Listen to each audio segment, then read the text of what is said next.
o livro de Gênesis, capítulo 10, que é conhecido como a Tabela das Nações ou a origem dos povos e as nações, onde ele fornece para a gente a genealogia dos 3 filhos de Noé. Esse capítulo fala da dispersão das nações após a Torre de Babel. O 10 vem falando para a gente dessas descendências, até o 11, onde fala sobre o espalhar desses povos sobre a face da terra. Então, esse capítulo ele serve como uma ponte da história de Noé, dos seus familiares que deram origem a todos os povos da terra, até a Torre de Babel. Existe um mistério nos relatos até o capítulo 11, 32. Por quê? Há uma menção, às vezes, de nomes de indivíduos, nomes de povos e até mesmo nomes de cidade. Mesmo que haja uma referência geral à humanidade, a expectativa global ela é omitida para a gente. Não podemos ter uma clareza quanto às datas corretas. Então, aqui é informado para a gente apenas aquilo que a gente precisa saber. Então, vamos à leitura do texto, que ela já começa falando assim: eis a descendência de Sem. Esse descendência aqui do original hebraico é Toledot, que significa a sua genealogia. Então, eis aqui a genealogia de Sem, de Cã e de Jafé, que são os filhos de Noé. Os filhos deles nasceram depois do dilúvio. Então, aqui eu tenho uma informação adicional do capítulo anterior que me fala que Noé, ele amaldiçoou Canaã, que era o filho do seu filho Cã. Então, esse filho, ele não nasceu no período em que a barca estava pairando sobre as águas. Ele nasceu posteriormente, sendo que aqui me relata que todos eles, os netos de Noé, nasceram depois do dilúvio. Aí essa listagem ela já começa pelos jafetitas, que dá origem a todos os povos europeus. Aqui inclui a Síria, a Alemanha, a Ásia. Aí o texto fala assim: esses foram os descendentes ou a genealogia de Jafé. Aí dá os nomes: Gomer, Magog, Madai, Java, Tubal, Meseque e Tiras. Estes foram os filhos de Gomer: Askenaz, Rifate e Togarma. Estes foram os filhos de Javã. Esse Javã aqui é o nome que dá origem aos povos gregos: Elisa, Tarsis, Quintim e Donamim. Deles descendem os povos marítimos, os quais se dividiram em seu território conforme a sua língua, cada um segundo os seus clãs e as suas nações. Aqui dá essa divisão dos povos conforme suas línguas e nações, é um relato que ocorre provavelmente pós a queda e o espalhar da Torre de Babel, que culminou no dispersar dos povos sobre a face da terra. Então, do 2 ao 4, traz para a gente a lista de Jafé, que é a mais curta dentre os seus irmãos, e aparece para a gente esse nome de Javã, que é o mais antigo nome do povo grego, como eles eram conhecidos na antiguidade, tá? O verso 6 já abre para a gente a genealogia ou a descendência dos camitas. Aí o texto já começa falando assim: estes foram os descendentes de Cã. Cuxi, que é o nome dado à Etiópia, Mizraim, que é o antigo nome para Egito, Put e Canaã. Esses foram os filhos de Cuxi: Sebá, Avilá, Sabta, Ramá e Sabtecá.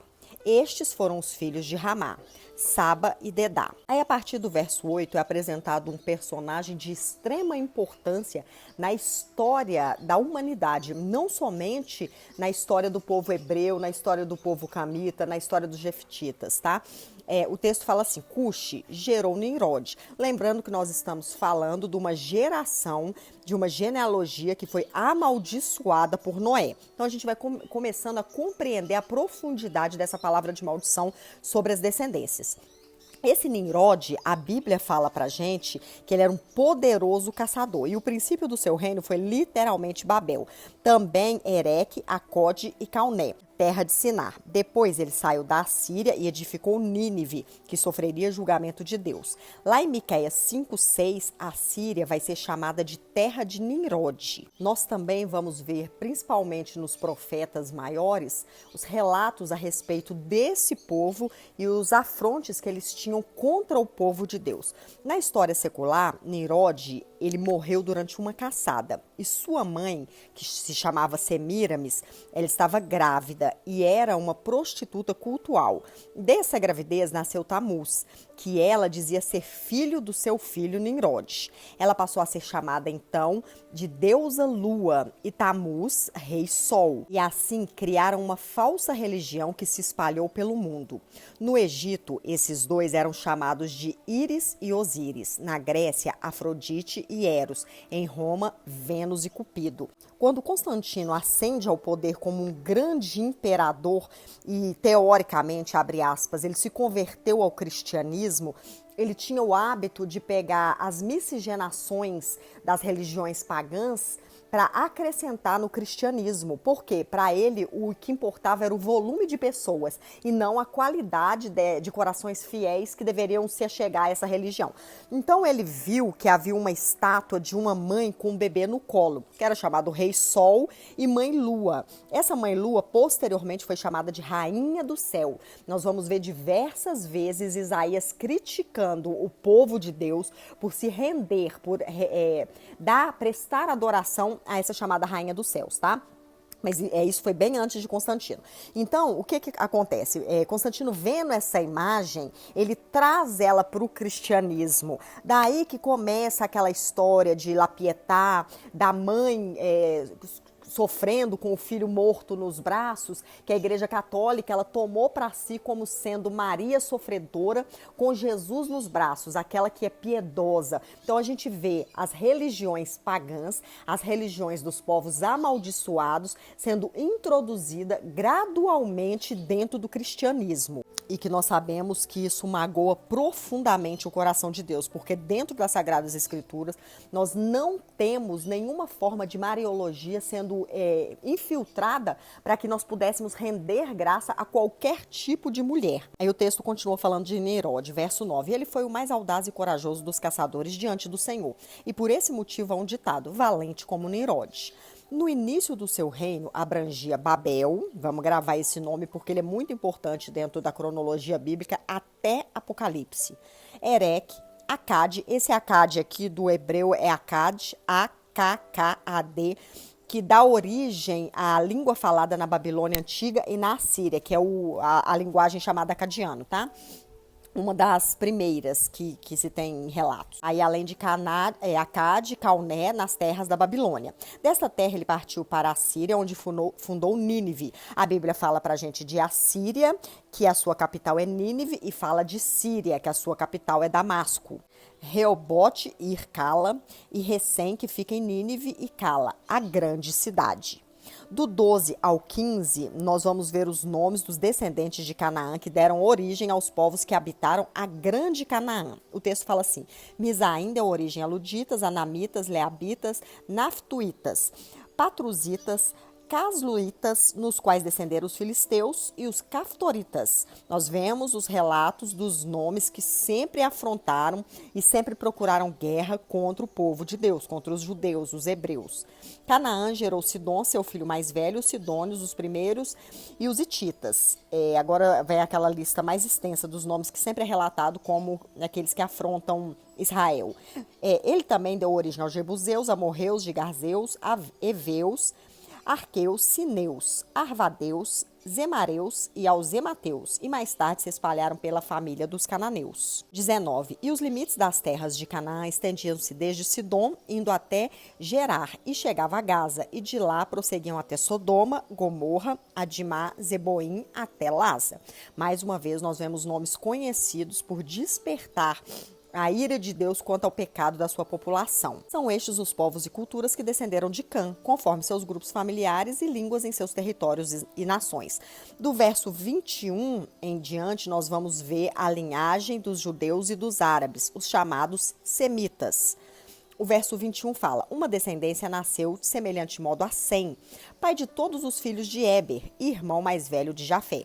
Aqui nós temos relatado pela primeira vez, não está em ordem de nascimento, mas de importância, o nome de Éber. Algumas traduções trazem Éber com E, outras com H. Mas o que nós precisamos saber é que aqui, por causa dele, nós temos a origem do termo, da semântica do povo hebreu. que são aqueles que descendem de Éber. Então, Abraão, ele descendeu de Éber, mas é chamado pai dos hebreus. Outros nomes são associados a Sem, Elão, Assur, Arão, as maiores famílias do Velho Testamento, e são aquelas que se tornaram conhecidas como o povo semita. Estes foram os filhos de Sem, Elão, Assur, Arxade, Ludã e Arã. Os descendentes de Arã são Uz, U, Jéter e Meseque.